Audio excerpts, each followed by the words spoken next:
Hi. Uh, I'm in no way against anything that you said, and I myself have been an animal rights activist since I was a pretty young kid. I've tried to frame this as short as possible. So, given the inevitability of predation in the natural world and historical consumption of animals by humans, why advocate for veganism? Wouldn't it be more practical to promote the adoption of cruelty-free animal products as an alternative? And additionally, considering concerns about aggressive behavior from certain vegans online and the imposition of beliefs, does veganism as a movement risk doing more harm than good? Because going from 100 to a 0 is really, really difficult when you come to a crowd who's, been conditioned, as you said, since their birth to be consuming meat, animal products. Why not instead first tell them to opt for, let's say, non-leather shoes, let's say a cruelty-free meat or unfertilized eggs, things like that? Don't you think it's better to introduce them to these things rather than go from like 100 to a 0, from non-vegetarian to veganism? Okay, so you, I think, put around 3 questions in that. The first one was, what exactly again? It is, why not promote, instead of animal rights, the consumption No. of, say... Not animal rights. Instead of veganism, cruelty-free products. by cruelty-free, what do you mean exactly by that? So homesteading is one example. Homesteading. Yeah, so something like it's not available to everyone, as you know. I'll respond to that. So, in homesteading, say right now you are growing which animals in your home farm? Just like hypothetically, which one would you grow? Let's say chickens. Chickens, okay. Now, where would you obtain those chickens from? There will be some point where I would go to a farm and obtain fertilized eggs. You will have to go to a breeder to obtain the hens that lay eggs. Who sells them? But don't you think that is better than continuing to eat cruelty? Hold up. You have to go to a breeder to obtain those chickens. And how does the breeder get the chickens? The same way, he breeds hens. When the eggs hatch, he segregates the males and the females. He kills off the males because they won't be sold, and he sells the females. So once again, you are taking part in the exact same violence. But isn't it better to cut off the violence myself than to continue it? But what difference are you making? Either they're going to be ground up for a commercial product, or for your homestead. How does it make a difference? The difference that I am making is I am allowing people who have a set mind against veganism to still consume meat, but not be taking part in the cruelty. Okay. Oh, yeah. Could someone help out with the stand, please? The mic stand. Because there are people who will never go away from veganism. Let's say there's some gym bro who's like, I need to have meat. There's someone else who's like, I will never go vegan because, this vegan fought with me all night. Yeah, but here's the thing though. You now said even meat, right? So how do you procure humane meat? What is the right way to kill someone who does not want to die? Isn't the right way, like a cruelty-free death, better than a cruelty, like... Could you please define a cruelty-free death? That's what I'm asking. Just define these things. What does it mean? Okay. So there's humane euthanization, right? And there's ways to put down a chicken without it feeling as much pain as it would feel through certain other ways that it's currently put down through. I'm just comparing like 100% veganism to something that no one would agree, like the category of people that I mentioned, versus cruelty-free meat. But here's the thing. It's important that once again, what we're doing is that we are commodifying animals and we are not thinking from their perspective. Because if I, as a human being, say I was given 2 options, Arvind, you'll either be brutally slaughtered in a slaughterhouse or you'll be somewhat less painfully put down, I'll say, can't I have a third option where I just get to live my life? Both actions are immoral. There's no right way to do the wrong thing. The act of taking a life which does not want to die in itself is evil. The act of exploiting and using animals is in itself evil. We are not exactly, as vegans, we are not fighting against the way in which it's produced. We're just saying that no matter which way you do it, exploitation is exploitation, violence is violence, and premeditated murder is still premeditated murder. So there is no right way to do the wrong thing. I mean, think of it this way. Again, as an example, I have to put this forth. Let's say there is a man who is extremely violent, but he is engaging in something like domestic abuse. I would never go and say to him, please hit her just 1 time less a week, that's progress. Or please wear gloves, or please do it in a way where it doesn't hurt her. Because the act of abuse is wrong. The fundamental act of abuse is wrong. Again, what's happening is that when we look at these animals, they've been victimized to such a degree they're not even considered victims. And we think that we are being noble by killing them in a less painful way. Nobody in this room wants to die in a less painful way. We're not being fair. That is an unfair and unethical position to take. Do you agree with that? I agree with that, but all I'm saying is there are people who are never going to stop consuming meat.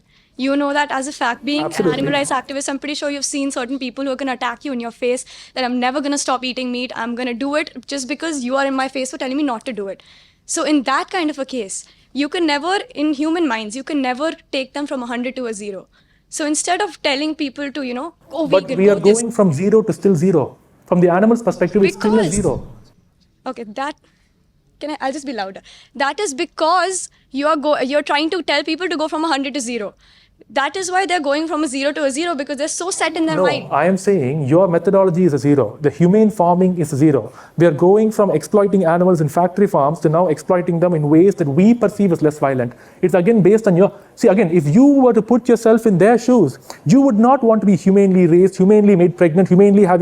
Just because they put the title humane before an action doesn't make it humane. I mean, there is no such thing as humane child molestation, right? We cannot sanitize a violent action. Do you agree? These are extraordinarily violent actions. Meat is obtained only through taking the life of an innocent creature who did not want to die. So my thing is this, again, I'm not saying this in an argumentative way, obviously, to you. I'm just going for my ideas, looking for your ideas. I'm saying that what I would call this is kind of an apologetic way of speaking up. As an activist who speaks up for the animals, I demand that they too have equality in society. And I refuse to put it in a way where those who are counting on me will now, I normalize doing a kind of violence to them just because the majority of society perceives that to be bad. Now understand this, slavery was not abolished overnight. Women did not gain their rights overnight. All of these things did not happen overnight. It took so many years for it to happen. But it happened eventually because there are people who gave unapologetic messages. I'm not saying this is going to happen in my lifetime, but if I water my message down, the change will never happen. If I myself, the animal rights person, the one who's now speaking on behalf of this chicken who's now dying here, if I water my message down and say, like, you know what, you can kill her in a less painful way, what am I doing for her? I can only speak for her like how I would speak for myself if I were in her position. And that is the way we have to demand rights for any marginalized or any group of individuals who suffer. That's what I would say. My last four, otherwise I could just keep on arguing with you, is there's a difference between an ideal world and a realistic world. Ideally, we would like people to completely stop consuming meat or animal products. But in a realistic world, there are people who won't. Yeah. So, being part of the world that is realistic, I would rather offer cruelty-free options than what we have now. That is a scam. There is no such thing as cruelty-free. What is a cruelty-free way of killing someone? Tell me that. Okay, let me tell you one thing. Instead of skinning an animal alive, let's say I gave it a more humane put down. There are ways. I'm sorry, I cannot give you examples of it as of now. I am not well researched. But we have to again put ourselves in that position and ask ourselves, right? Like I'm asking you, would you like that to happen? What would be the ideal situation for you? If I would now represent you, someone was trying to harm you and Arvind is standing up for you, would I say humanely harm this girl or leave her alone? What should I say for you? If I have to die inevitably, 100% I have to die. Have you ever been in a position where you had to die so far? Because trust me, no organism, human or animal... Humans rule the world. Humans are the... Okay, no, I'm sorry, I'm just going to go saying, at that emotional perspective, when you know you're going to die, you will not be like, oh, well, at least I'm going to die in a less painful way. It will never happen. We as organisms will always instinctively want to fight to survive. It's instinctive within us.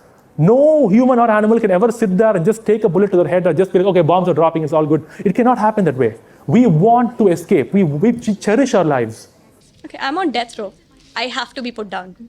Would I rather go through a more humane injection or would I rather be slaughtered to death? How can we change the entire system if we are now taking it? See, I am moving from animal exploitation to animal liberation. This is now going in a different angle where sanitized exploitation. And once again, these kind of things again already exist. It's called as humane eggs, and they have this ahimsa milk, all these brands. I've seen these things. Humane eggs is instead of putting the chickens in a big cage, they just remove the cages and throw them all in one big room. It's just a big room without cages. Yeah, I've seen that. I'm just saying from that perspective, what difference does it make? I guess, see, we're going in circles, but I disagree with you. I disagree with you 100%, and I want to stand up and fight for animals the same way Gandhi fought for Indians, the same way Martin Luther King fought for his people, the same way Nelson Mandela fought for South Africans. I want to stand up and fight for their dignity and their right to be on earth freely. I refuse to sanitize the message. I only want, people want to change or not, it's up to them. I cannot control, that's beyond me. But how can I, the one they're depending on, give a sanitized message about their exploitation? I will never stand there and speak that way about women's rights, about children's rights, or anyone's rights. I refuse to do the same thing for them. That's what I'm saying. You seem to be defeated. You feel like they're not going to change, man. Like, and I get that. You seem like you've been through so much. So you just, you feel exhausted from it. Fair enough.